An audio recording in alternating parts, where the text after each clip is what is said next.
So we're down at the shop today. Little rain this morning. Things are still damp or muddy or pondy, whatever you want to call it, but it's turning out to be a beautiful day.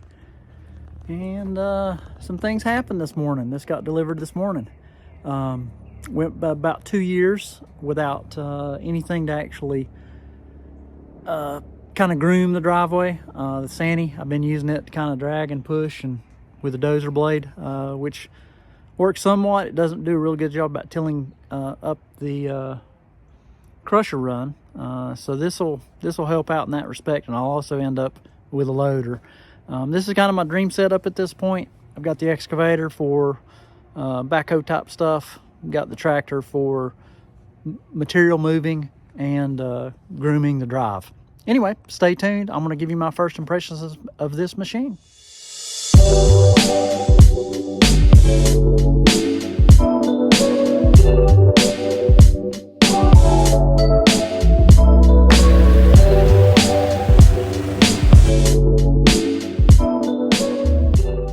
Okay, so this is a MT357. So this is the Series 3 in the LS Tractor series.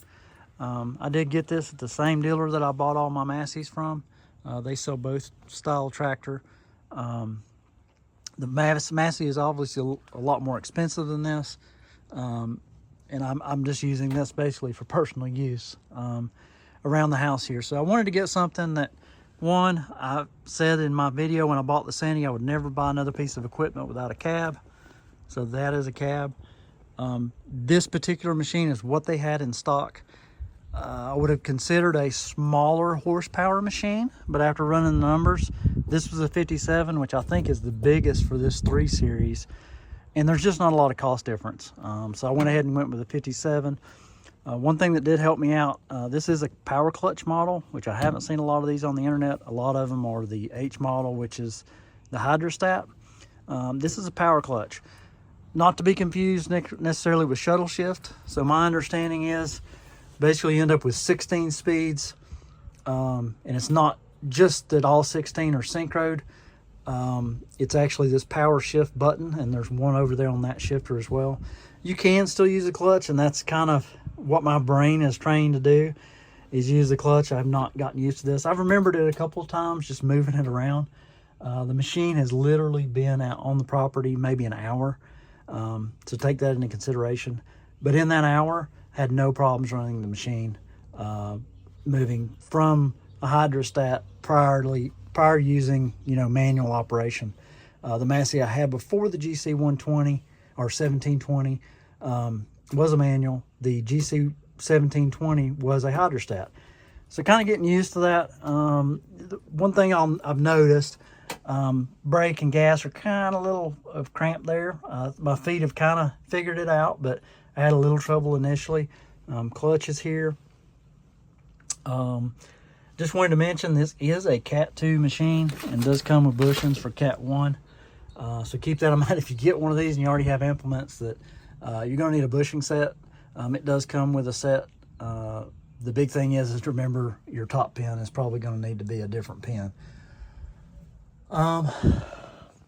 Overall, this is pretty much the base as they come model. So no stereo. I think it does come with speakers, and there's a wiring harness. There's tons of videos on YouTube about putting stereo in this. And the only reason I mention it is because that is still waiting on speakers, which hopefully will be here today. The tire arrangement's a little unusual. I have not seen these tires. Just kind of give you a shot of them there. They're kind of more agriculture than industrial. It doesn't have like a super thin lug on these rears, but you can kind of see here. I drove it around a little bit. Trying to find a spot where it's probably right there, and then see if that's probably the most damage it did. So it doesn't tear up the yard or the gravel as much as I thought it would. This will definitely give me a lot more traction. My understanding is this particular rim setup, you can actually do some flipping here and extend this out. So basically you can flip the direction that hub meets the inner part of the rim, flip it to the back side, and I think they said it would push out about 4 more inches. I elected not to do that because there's no way to increase the front, and I really didn't want to end up with kind of a triangle tractor where the rear was a lot wider than the front. We did measure this as stock unit. This is basically 6 foot wide, so you're looking at 6 foot or 7 foot wide implements if you want to cover tire to tire. The cab, it's super nice. I'll go in there in a sec, but I just wanted to show you from the outside. Full LED lighting, front and rear. These do come with rear wipers. They're not auto return, so you actually have to do the button. I think the one on the Sani actually auto returns.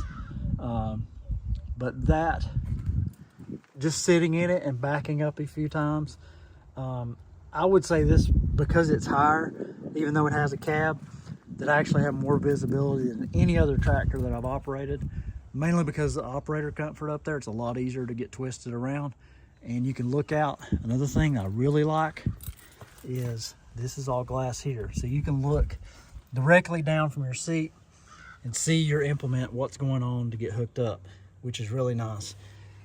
One of the confusing things that I saw online, I thought that this model would actually come with 3 remotes. I don't need the remotes. 1 remote would have been fine. This came with 2.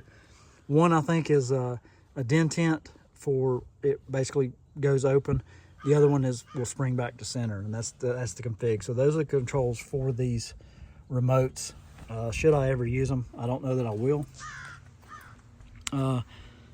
PTO, this does have the neutral shift switch, so you can shift it into neutral, spin the PTO to get lined up. And it also has 3-point controls back here on the rear. It looks like this is slightly different. I saw a couple with different examples of how this 3-link setup. This is the newer one, I believe, and it seems pretty robust. Basically, you just move it off of the locking. It locks on this square here, and you can spin it around. I'm sure that they have hydraulics as well if you wanted to use one of the remotes for this adjustment. Loving this. So this is Cat 2, and the first tractor that I have owned that actually has these extendable link ups. So basically this makes your job of actually getting hooked up to your implement a lot easier. This thing should be beefier than anything that I ever plan on doing with it. And also there's, other than this turnbuckle here, everything else is pinned, which is a big deal when you're hooking up implements, because if you hook something up, if it's turnbuckle, you have to reach down there, especially on the subcompact tractors. Really difficult to get in there. This has plenty of room, so I'm liking that aspect of how this 3-point set up. Obviously this is a bigger, more expensive machine, but it's going to be really nice being able to hook things up. I have run the machine a little bit with the loader. I think something ballast back here would be ideal, but it doesn't seem to really affect the loader. I picked up a roughly a 2,000 pound load at the back of the shop, and it didn't really feel like, you know, there was an issue. The tires are loaded, that may have helped, but I think most of the time when I'm running this, I'll probably have a box blade. They actually didn't have one in stock, but should be here next week, and hopefully all of this will be dried up. The plan is to clean all this up like I used to have it always clean when I had the Massey. But as you can see, there's grass growing. It's just really hard with a with a push blade to keep that clean. Kind of walking around here, I just wanted to kind of point out some things. So basically there's the connector for the front end loader. That's probably the lowest point on the machine. I think they did make a change on this solenoid. It looks pretty tucked in now. I don't see any issues there. Again, you're getting the kind of the same first look that I'm getting. This rim style looks different than what I've seen on a lot of the other tractors. A lot of them are just single piece rims. This is a single piece rim, that's 2-piece rim. Hydraulics look nicely tucked in. Loader looks nice and easy to maintenance. I actually really like these. That recess thing. The Massey has like that rubber boot that went around. And a lot of times those would get damaged, especially on the backhoe. This is all just kind of a smooth piece. So I am liking this. More than likely I'll get a set of pallet forks. So this is standard skid steer hookup. These don't come standard with a forward remote.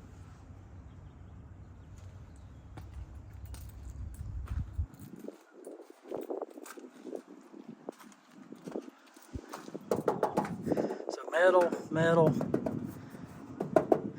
plastic. Obviously all that's plastic. So most of the hood is all metal. Your exhaust comes out here. One thing I'll mention, this is a DPF machine. So basically it has a particulate filter. It'll go into regen mode.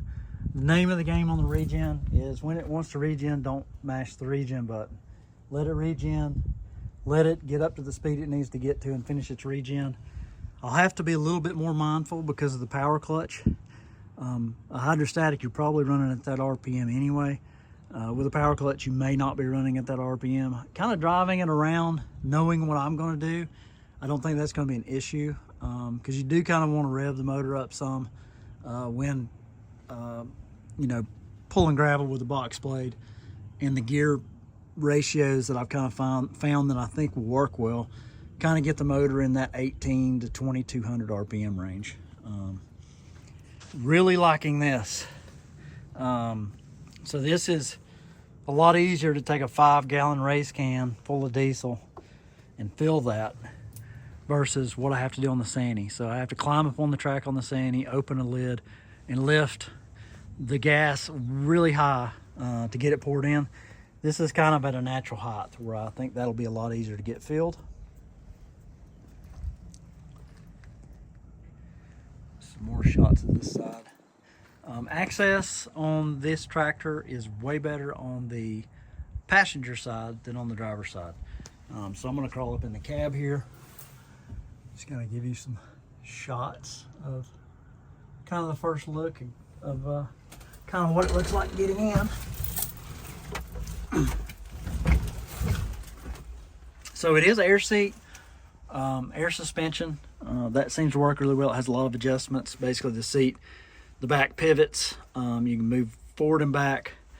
I'm 5'11", I have no issues. I've actually got the seat probably like in the middle.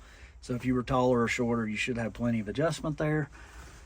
Control wise, PTO, throttle, some switch blanks. This is pretty much something you really shouldn't have to mess with. There is a way to force a regen, like if you skipped one and you know you need to do it. I don't foresee this. For my use, I will always let it regen itself. There's never a time where if I see that light come on that I would be like, I have to get this job done. I will let it regen. That may be different. Basically I have some access panels here, and these are just screws holding this panel on. Signal controls. This is the power clutch option. So basically this shuttle, you will actually mash this and you can actually feel it actually depress the clutch for you. So you'll feel the clutch will actually depress for you under power to shift. You kind of got to do your own throttle control. At least that's what I've experienced. I saw a few other videos where there was like a drive mode, but this one does not appear to have that. And same kind of stuff I've seen online as far as the stereo and the controls. My understanding was they updated these controls. One of the concerns was this falling out or moving around. This one is in there really well and works really well. So the dash, really simple. You got temp gauge, fuel gauge, RPMs, has all your markers for what your PTO needs to be at. There is info that shows up down here that's useful. I'm kind of just turn this on here so you can kind of get a full view of the dash.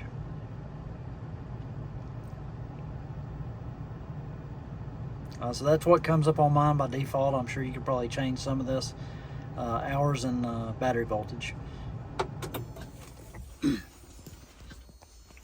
So I'm going to shut the door here, and we're going to get it fired up, just do a little bit of moving around.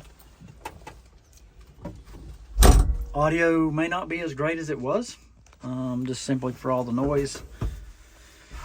But we'll give it a try. So one thing is, everything needs to be, I've gotten in a habit of just putting everything in neutral. Not necessarily your main over here, but definitely your shuttle shift and your main gear. And you have to match the clutch all the way down to the floor. So it starts really easy. Relatively quiet on the inside. It does have a parking indicator. If you try to move, it's going to beep at you. So if you hear beeps, more than likely it is the parking brake. That parking brake does appear to be directly linked to this. You can feel movement in the main brake system. So I'm assuming it's actually applying the main brakes. To move, so we're going to check here. We are in 2. And we just want to move slowly. And we want to move slowly in reverse. We're going to check behind us, make sure nothing's there. And I'm just going to simply let out on the clutch after we lift the loader up. One thing I wanted to mention, this loader control actually works really well. So I'm kind of going to throttle it up here. It's pretty quick in terms of the loader, and it doesn't take a whole lot of RPM to actually get the loader to move. So we're clear now. We go backwards.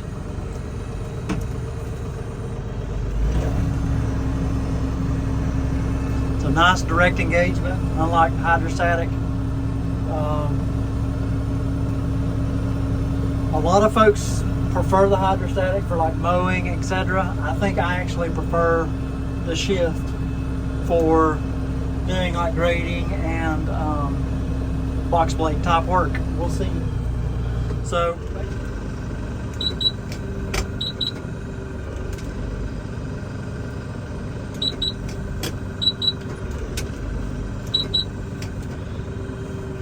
one tip to make it a little bit easier, you hear it's doing the different beeps.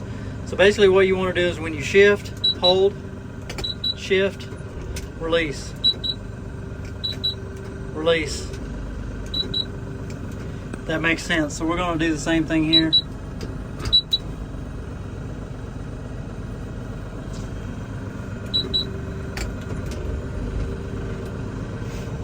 So you kind of got to get that in your brain. I got in the habit there right at the end, after not using it very much, just tapping it once to get it to release, and then again, but it actually works a lot smoother if you kind of hold it during the operation and go by the beeps.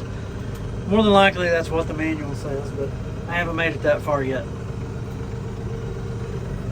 Just kind of want to show you the lights up front. I don't know what that looks like.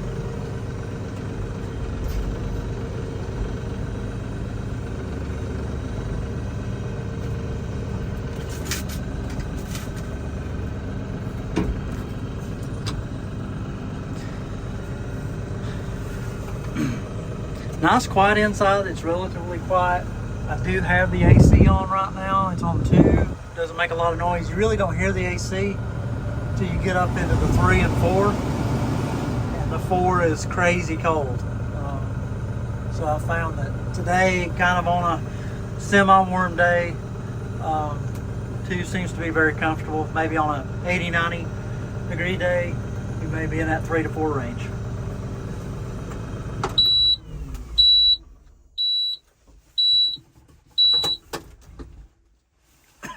That beep you heard is if you cut the tractor off and you don't actually have the parking brake engaged, it will beep at you. So this is my initial review and delivery day. Literally, they just dropped this thing off, and this is the first few hours that I've had it. I hope this is helpful to some folks, and appreciate you watching, and we'll see you on the next one.